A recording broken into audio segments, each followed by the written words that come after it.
السلام علیکم سر. وعلیکم السلام. میرا نام سامیہ ہے. میں پچھلے کئی عرصے میں نے کوشش کی غامدی صاحب کو کانٹیکٹ کرنے کی، لیکن ظاہر ہے یا میرے نصیب میں نہیں تھا یا یہ کام مشکل تھا. مجھے آج پتہ نہیں کہاں سے یہ لنک نظر آیا اور میں نے لاگ ان کیا، اور شکر الحمدللہ مجھے آپ سے بات کرنے کا موقع ملا. پہلے تو سر میں آپ کو یہ بتانا چاہتی ہوں کہ اگر غامدی صاحب نہ ہوتے تو آج میں ایک بہت ایکسٹریم قسم کی، بہت ہی پکی قسم کی ایتھیسٹ ہوتی. کچھ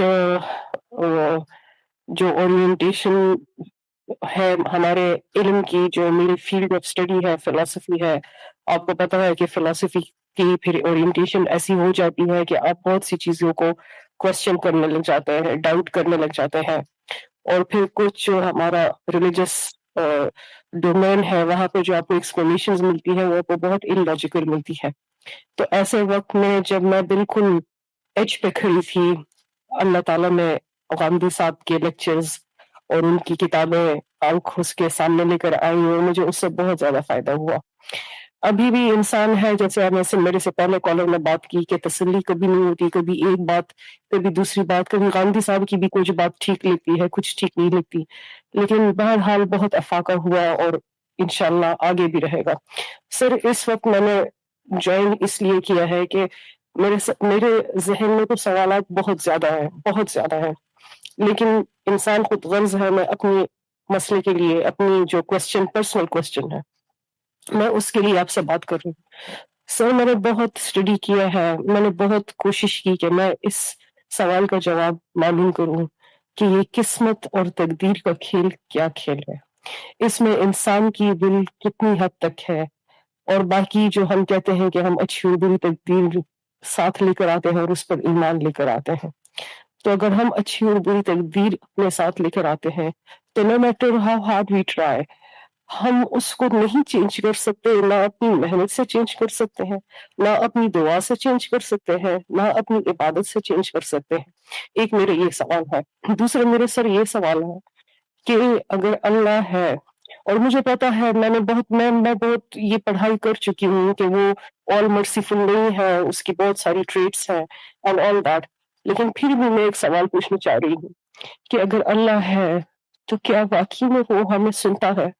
because I have tried to reach in so many ways، لیکن مجھے کبھی ہی تسلی نہیں ہوئی.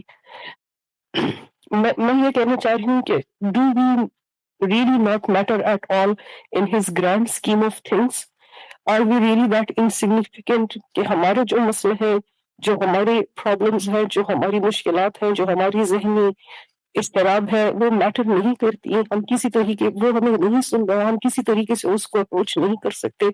ہم اس اضطراب کو کہاں لے کر جائیں؟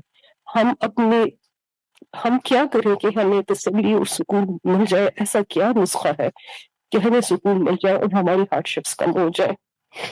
جی میری بہن، سب سے پہلے تو آپ کا شکریہ، آپ نے اس نے زن قائم رکھا، اور اللہ تعالیٰ کا بھی شکر ہے اگر غامدی صاحب کی وجہ سے آپ کو کچھ ہدایت ملی ہے. 2-3 چیزیں میں آپ سے عرض کروں گا، آپ کی مختصر سی چیزیں ردات وغیرہ سن کے. پہلی چیز تو یہ میری بہن، زندگی کے اندر نا بہت ساری ہماری ایسی مصیبتیں اور پریشانیاں ہوتی ہیں جو ہماری نفسیات پر حاوی ہو جاتی ہیں، اور ہم ان کا علاج مذہب میں جا کر دریافت کرنے کی کوشش کرتے ہیں. وہ نہ مسائل مذہب سے پیدا ہوئے ہوتے ہیں، نہ اس کا علاج مذہب میں ہوتا ہے. ہمارے ہاں اس کو بہت برا سمجھا جاتا ہے کہ جب آپ اپنی ذہنی صحت اور اپنے فکری اطمینان، ذہنی قلبی فکری اطمینان کے لیے جو انسانی رویے اور نفسیات کے ماہرین ہیں ان کے پاس جا کر اپنی زندگی کے ٹراماز، ان کی ٹریجڈیز، اپنا یہ جو بیگیجز ہوتے ہیں جس کو آپ لے کے چل رہے ہوتے ہیں، جب تک آپ اس کو شیئر نہیں کرتے، چینلائز نہیں کرتے، اور صحیح زاویہ نظر کی ٹریننگ اور کنڈیشننگ نہیں ہوتی کہ آپ نے ان ٹراماز کو کیسے گو تھرو کرنا ہے، کیسے ان سے آگے بڑھنا ہے. یہ ایک پوری کی پوری مشق ہے. بالکل اسی طرح سے جیسے انسانی جسم کے اندر مختلف امراض پیدا ہوتے ہیں تو ہم اطباء کے پاس جاتے ہیں، ڈاکٹروں کے پاس جاتے ہیں، اور وہاں پر ہم کبھی یہ نہیں کہتے کہ اگر کبھی ہمارے سر میں درد ہو، ہاتھ میں درد ہو، کہ بھائی یہ اللہ تعالیٰ اس میں مجھے شفا کیوں نہیں دیتے، اس لیے کہ ہمیں وہاں پتہ ہوتا ہے کہ شفا کے لیے جو اس کے قوانین ہیں وہ اللہ تعالیٰ نے اس طریقے سے ان چیزوں میں ڈھال دی ہیں، تو ہمارا فوراً سے التفات ہوتا ہے، اس طرف ہم جاتے ہیں۔ لیکن جو ہمارے ذہنی تناؤ ہمارے یہاں پیدا ہوتا ہے اس میں ہم کبھی بھی اس طریقے سے اپروچ نہیں کرتے، ہماری اس طریقے کی تربیت بھی نہیں ہوتی، ہمارے معاشرے میں اس کو ایک تہمت اور گالی سمجھا جاتا ہے کہ جیسے کوئی پاگل ہوگا تو جا کر اپنے مینٹل اسٹریسز کے لیے کسی سے مدد لے گا۔ تو پہلی چیز جو میں آپ سے عرض کرنا چاہتا ہوں بطور ایک چھوٹے بھائی کے، وہ یہ ہے کہ جو زندگی کی انزائٹیاں ہیں، زندگی کے ڈپریشنز ہیں، اسٹریسز ہیں، یہ مذہب میں حل نہیں ہوں گے، اس کا حل بھی اللہ تعالیٰ نے اسی طریقے سے انسانی عقل میں رکھا ہوا ہے۔ اور جب آپ کسی اچھے ماہر نفسیات سے، اچھے تھراپسٹ سے رجوع کریں گی اور اس کو اپنی کہانی سنائیں گی، اپنے ٹراماز سنائیں گی، اپنے ساتھ ہونے والے زیادتیاں سنائیں گی، اپنی زندگی، تو وہ آپ کو اس میں سے لاہ عمل نکال کے بتائے گا، اور پھر وہ آپ کو یہ بتائے گا کہ اس میں سے کیا چیزیں آپ کے اختیار میں ہیں اور کیا آپ کے اختیار میں نہیں ہیں۔ تو وہ جو آپ کا پہلا سوال تھا نا کہ تقدیر اور قسمت اور انسان کیا کرتا ہے اس کے فرق کو کیسے سمجھے، تو آپ اس فرق کو بھی سمجھ جائیں گے۔ وہ پھر آپ کو بتائے گا کہ اگر معاشرے میں تمہیں والدین کی سطح پہ اس ٹاکسک بیہیویئر کا سامنا کرنا پڑے تو تمہارا انتخاب نہیں ہے، تمہارا انتخاب کیا ہے؟ وہ لائے عمل جو تم اختیار کر سکتے ہو، یہ تمہارا انتخاب ہے۔ تو ہم میں سے ہر شخص اگر صرف اس چیز کا جائزہ لے، صبح اٹھ کے جائزہ لے کہ کیا چیزیں ہیں جو میرے اختیار کے سوء استعمال سے، غلط استعمال سے خرابیاں پیدا ہوئی ہیں، تو وہ لمحوں میں ان کو دریافت کر سکتا ہے۔ آج کے دن ہی آپ دیکھ لیں تو آپ کو پتہ چل جائے گا یہاں مجھے غصہ آیا تھا، یہاں میں نے غلط الفاظ کہے تھے، یہاں میں نے زیادتی کی تھی، یہ میرے اعمال ہیں۔ اور یہ جو چیزیں ہیں، میں گھر سے نکلا تھا تو ایک تودا میرے اوپر آ کے گر پڑا، میرا کوئی اس پہ عمل دخل نہیں۔ تو اللہ نے یہ دنیا امتحان کے اصول پہ بنائی ہے، وہ ہمیں یہاں پر آزماتا ہے۔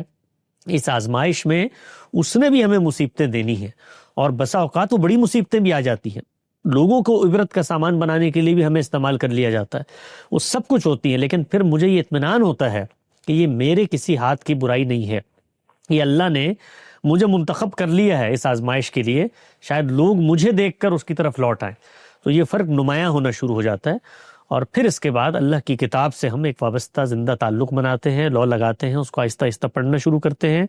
تو وقتاً فوقتاً جو دنیا کی اسکیم ہے وہ کتاب ہمیں سمجھاتی ہے، تو اس کے نتیجے میں ایک عقلی اطمینان پیدا ہونا شروع ہو جاتا ہے۔ وہ اطمینان یہ نہیں ہوتا کہ سب ٹھیک ہو گیا، وہ اطمینان یہ ہوتا ہے کہ زیادتیوں کے مداوع کا یہ ابتدائی درسگاہ ہے، اصل زندگی اس کے بعد شروع ہوگی۔ تو پھر انسان لذت میں خوشی محسوس کرتا ہے، پھر اس کو دکھ پہنچتے ہیں تو اس کے ماتھے پہ شکن، آنکھوں میں بل نہیں آتا، وہ مسکراتا ہے اور ان کا سامنا کرتا ہے، اور پھر اس کو یہ پتہ ہوتا ہے کہ یہ دکھ اس کے رفع درجات کا باعث بنیں گے، اور محرومیاں اس کے لیے نعمتوں کا سامان بن جائیں گی۔ تو پھر وہ محرومی کی نعمت کو لذت سمجھ کے جینا شروع کر دیتا ہے کہ اللہ اس کو کمپنسیٹ کریں گے، تو اورینٹیشن بھی چینج ہوتی ہے۔ لیکن بہت سارے ٹراماز ہماری نفسیات پہ ایسے چپک جاتے ہیں کہ ہم یہ سمجھتے ہیں کہ ہم کسی اللہ والے کے پاس، کسی دین سمجھنے والے کے پاس جائیں گے، وہ کو دو چار باتیں کر کے ہمارے دل میں اللہ تعالیٰ کی طرف سے کوئی اطمینان پیدا کر دے گا۔ ایسا نہیں ہوگا۔ تو اس کے لیے نفسیات کے اچھے ماہرین کی طرف رجوع کریں، وہ زندگی کے ٹراماز میں آپ کو پازیٹیو لاہ عمل بنانا سکھائیں گے، بتائیں گے آپ کے اختیار میں کیا چیز ہے، کیا چیز آپ کے اختیار میں نہیں ہے۔